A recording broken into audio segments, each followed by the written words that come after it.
Hey everybody, welcome back to the regular return of members of the RV Nerd Herd. My name's Josh, and we're going to be going through a brand new model I have found over here at the Grey Wolf segment of the Cherokee family of Forest River RVs. So we're in like 4 layers of camper in campception, basically. And this is a camper that I think would really work nicely for someone who, if you're the person that feels like, I have no use for a dinette in an RV. I think a dinette is a complete waste of space in a camper. You might like this one. If you absolutely have to have a dinette, maybe just drop a like on the video and then move on, and I'll help you save the time. Unless you just are kind of curious and look around, because there's a lot of cool things on this rig. First of all, it crushes the campsite window coverage test, whether it's the bedroom, the kitchen, especially the living lounge area. Man, they nailed it with windows on this RV. Wraps all the way around, even the back side of the camper. Awesome campsite views.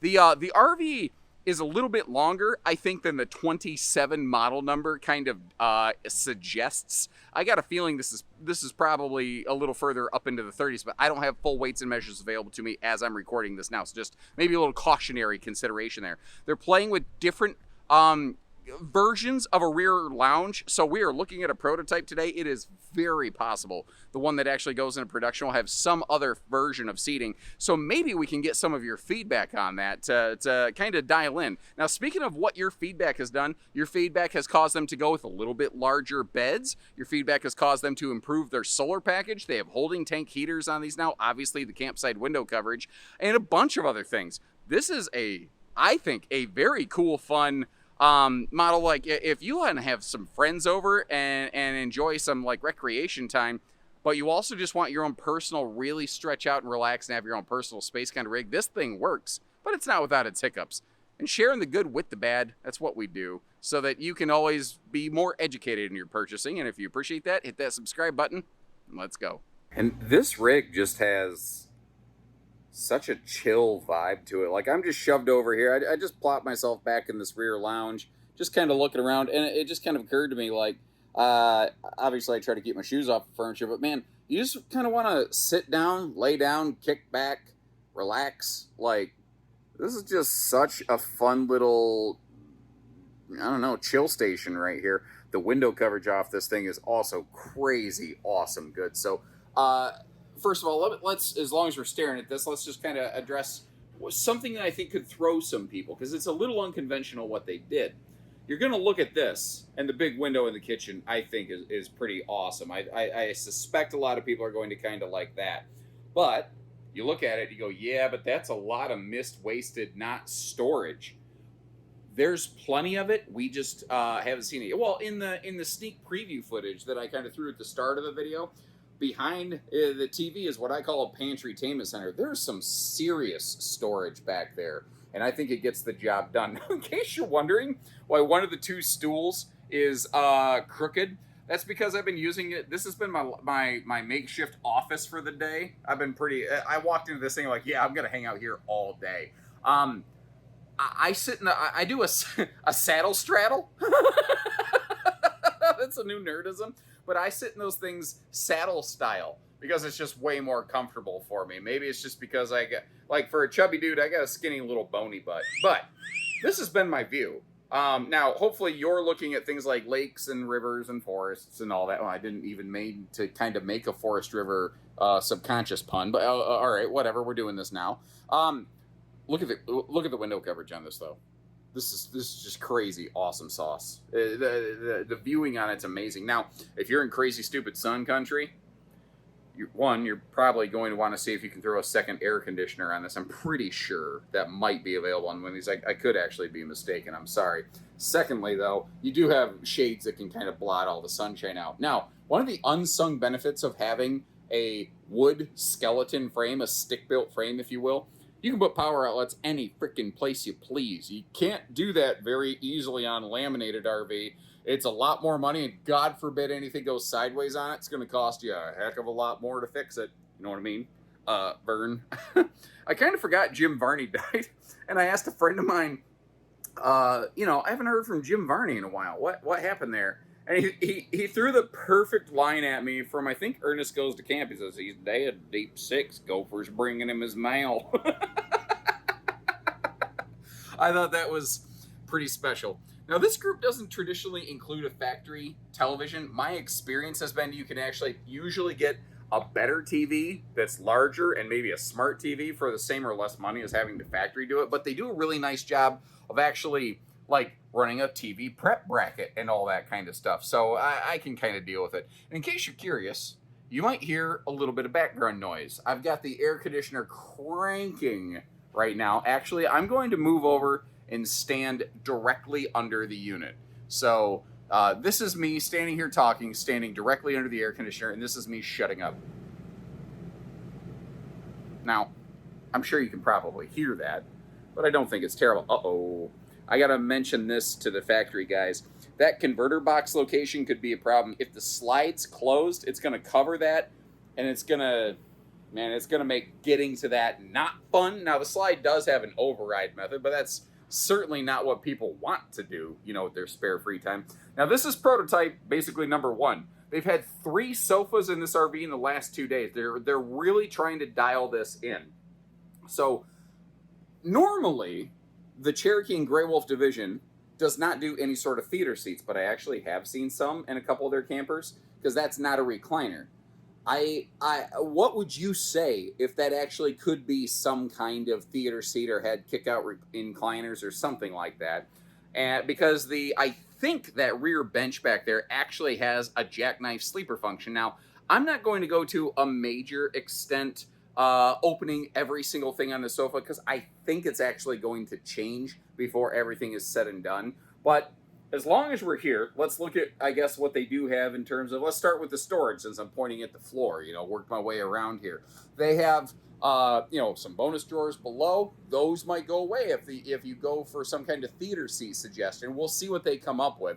They may not do that. We'll see. Your overhead cabinet space in this, though, is pretty awesome. Something else I'm actually really happy to see is they did away with their Bluetooth smart command system. Because these little campers, they don't need super duper involved technology command systems, because they're smaller and you're close to everything, and typically it's not a problem getting to everything.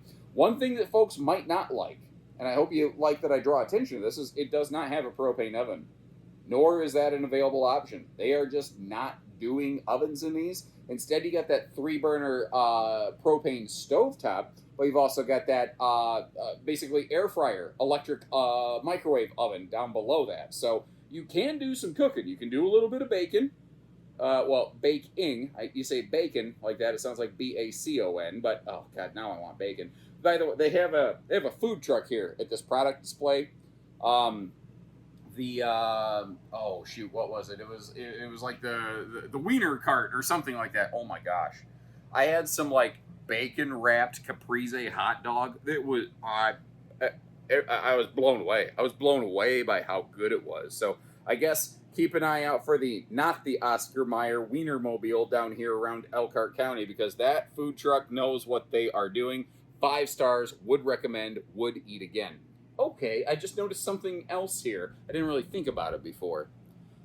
Your stovetop, because there's no cabinets above it, doesn't have an exhaust vent hood. So instead what they did up here is they gave us a vent. Now I'm looking at this, and it's not a power vent fan, but that doesn't mean it couldn't be. One of the cool things about this is because the walls are effectively hollow, or the ceiling is hollow, you can actually run wiring from here. And if you heard that loud crack, someone's wanting to get in here to get a drink, because as you saw in the refrigerator, I accidentally took over the base camp RV today and nobody told me. So they told me lock the door and ignore people if they pull on the hand. I can't do that. It's way too hot out there. People, you'll die without hydrating. Ooh, smart outlet locations right there. I like that. Anyway, I actually thought it looked sort of cluttery, but I thought it actually was kind of cool to have a whole bunch of actual groceries in the refrigerator and some of the cabinet spaces today. I thought that created a really nice sense of like actual space and what's available there. I don't know. Hopefully I can run into that more often. That is a really solid medicine cabinet space. Under the sink, there's decent storage as well, but they shelved it. So there's not exactly going to be like a wastebasket space there like there was in the kitchen. What they did in the kitchen, I think, was awesome. You can put some like serious big gallon wastebaskets in there. That toilet is fairly freaking fluffy friendly right there. I had no problems with that. It is they do what I call a shub. It's not a it's not a shower, it's not a tub. It creates a pretty big shower pan. It's not so tall that stepping into it I think is a problem. And they partially do that because it allows them to go with a curtain, which allows you more elbow room while you're sitting on that toilet. It actually lets them cheat and put the toilet closer to the shower so that you can get in and out of there more easily. Up top here, they've been doing this for years, and I love it. The bigger XL vent fan in these bathrooms, it is mind-boggling to me how many of these, quote, luxury high-dollar fifth wheels and toy haulers and big mega monster buck motorhomes give us a dollar store 4-inch fart fan. And here is the Cherokee RV division at Forest River, which is unapologetically a little more budget focused. You know, they're like, this is what we do. And they still find a way to give us a big vent fan. Because that's the thing. I think they're really focused on function first and fashion second. Now, they did a thing up here in this bedroom. I'm really kind of curious to know what you think about it. It's a bigger bed. Now, it's not a longer bed. It's a wider bed. They are going to call this, because the industry loves to come up with this phrase, they love to throw the name king in there whenever they can. They're going to call it a camper king bed.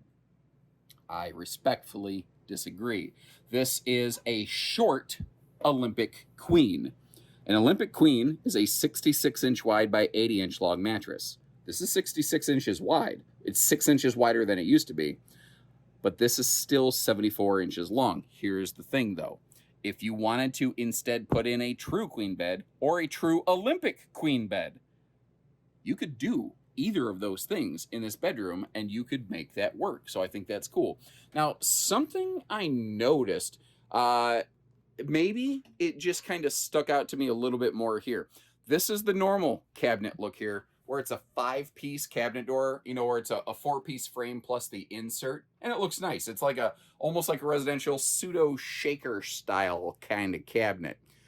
But in their bedrooms this year, they're going to almost a little modern touch, kind of like a 1-piece flat cabinet door. It's just interesting that they have 2 types of cabinetry in the bedroom, but I get it for factory standardization. That stuff sometimes just, you know, kind of happens. Something that I love over here, though. Holy crap, mega window, dude. That's a mega window, dude. Also, look what they did here. Instead of having big blocky, boxy valances and window treatments that could actually prevent some of the cabinet doors, like the wardrobe doors, from opening, they just put a piece of trim, a clean piece of trim across the top of the shade. And I think it looks fine. Like, that doesn't bother me at all. I don't know. That's just my 2 cents. What's your opinion here? By the way, again, I've got the air conditioning cranking. You barely hear it in here. Now, I don't see a 50 amp junction box above me. I could be mistaken. They may not offer 50 amp and second air prep on these.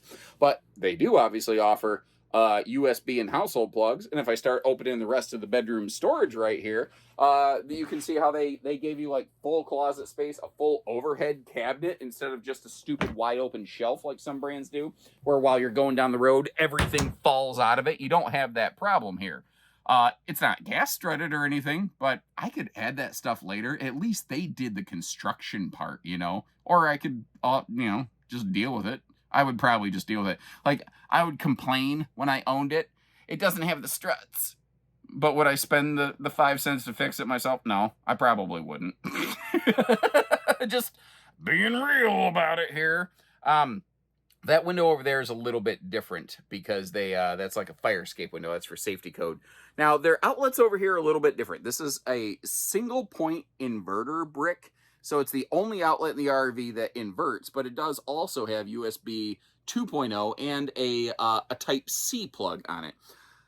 But if you look down here, they added some extra storage in this thing that I wasn't necessarily expecting. So you probably have a rough idea of the size of those little storage cubes. There's 4 of those under the bed. There's 2 more that come with it over here, but notice how deep it is. That could actually fit 4 of them in there if you really, really wanted it to. And just to kind of help you give you a total sense and scope of the space, opening everything up right there and looking around it, They've basically doubled the dresser space, doubled the closet space. They gave you the benefits of a wardrobe slide without adding extra weight and cost of a wardrobe slide, without extra seal points, extra motors that could fail up, all that. I like this bedroom bathroom interaction right here.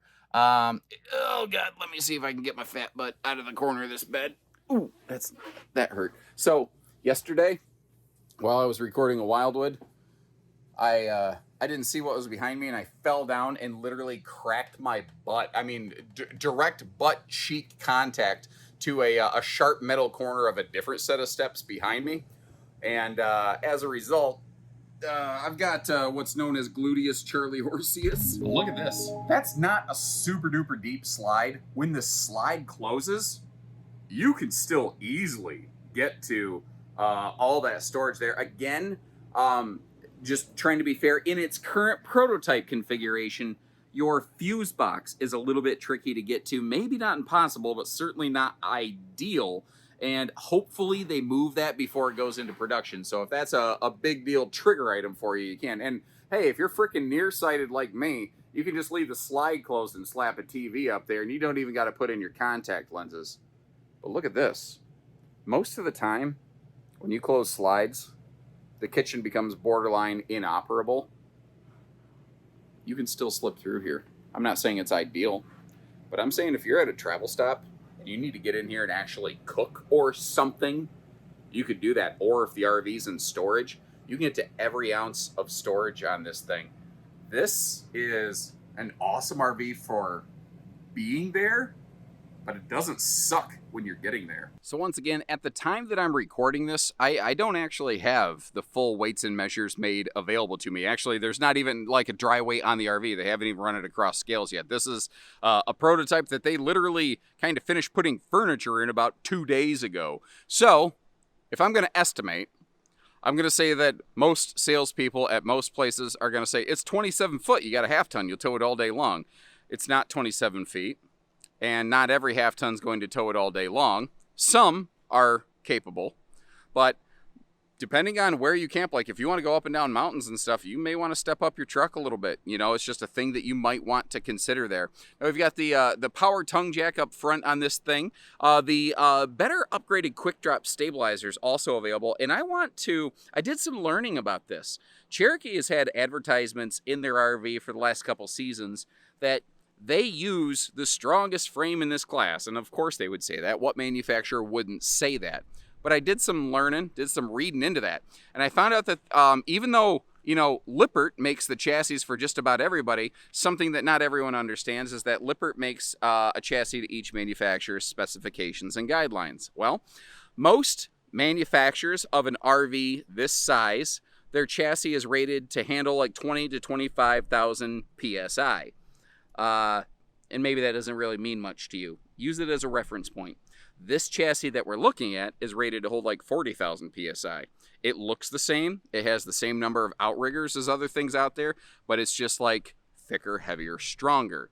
And it's kind of been my impression that the Cherokee family of RVs tends to be one that holds up better than a lot of other stick and tin campers. Now, you might be that person that's like, dude, you're drunk. I've had a Cherokee and maybe I had problems. Maybe you did. I'm not discrediting that.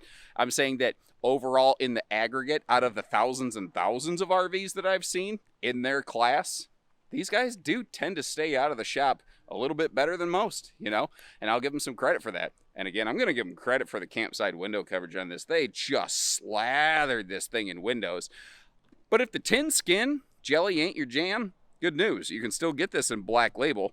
That'll give you that just like, well, you know what? It's not a travel trade, but hold on. I'll get you a sample of it. Just in case you're curious. That's kind of the skin thing that the black label edition is going to look like. You get this high gloss fiberglass, sleek, smexy, very dark, smoky, frameless windows. It's because just like not all chassis are made the same, not all water heaters are made the same, not all on-demand water heaters are the same.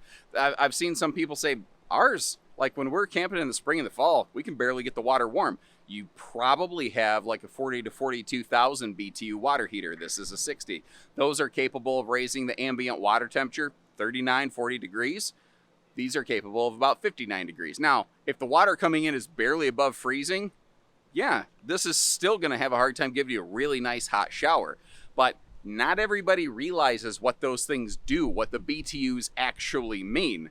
And you know what? That might be a really good litmus test question. I know that not everybody watching one of these videos is going to buy from Bish's RV. So here's an RV shopping pro tip. And you're welcome to put our own people to the test. Frankly, I expect that several of them are probably going to trip and stumble over this. So I hope you appreciate that I'm volunteering this. Anyway, when you're out there RV shopping, if you want to make sure, or if you're curious if the person that is about to, willing to take your money, the salesperson, ask them, what is the rating on the on-demand water heater? If they make something up, you know that they'll continue to lie to you. If they say, I don't know, but I'll find out, I can respect that. And if they actually know the answer, I think that's pretty confidence-inspiring. Now, I'm actually getting this footage down here at the Cherokee sneak peek display, which is about 2 football fields long, because as my Canadian friends know, Americans will use anything but the metric system. That's not true. Americans love the metric system. Americans use metric for bullet casings and for narcotics. That's true. But that's not why we're watching this video. Take a look at the links in the video description. I'll leave you a link to our website. Any of these that we have in stock, we'll have a listing on our site for with pricing available for you. I would normally say I'd leave you a link for something similar from another builder. I don't know what that might be. Maybe a 28 View from the Salem Wildwood group. That seems to feel like that's what this is most similar to, but somehow it doesn't exactly feel identical to that to me. Even though they do overlap pretty hard, this still feels like it has its own identity. I give them credit for that. But I don't know. That's my take. What do you think about this thing? Leave me a note. Let me know. And in the meantime, take care, stay safe, have fun, and happy camping, everyone.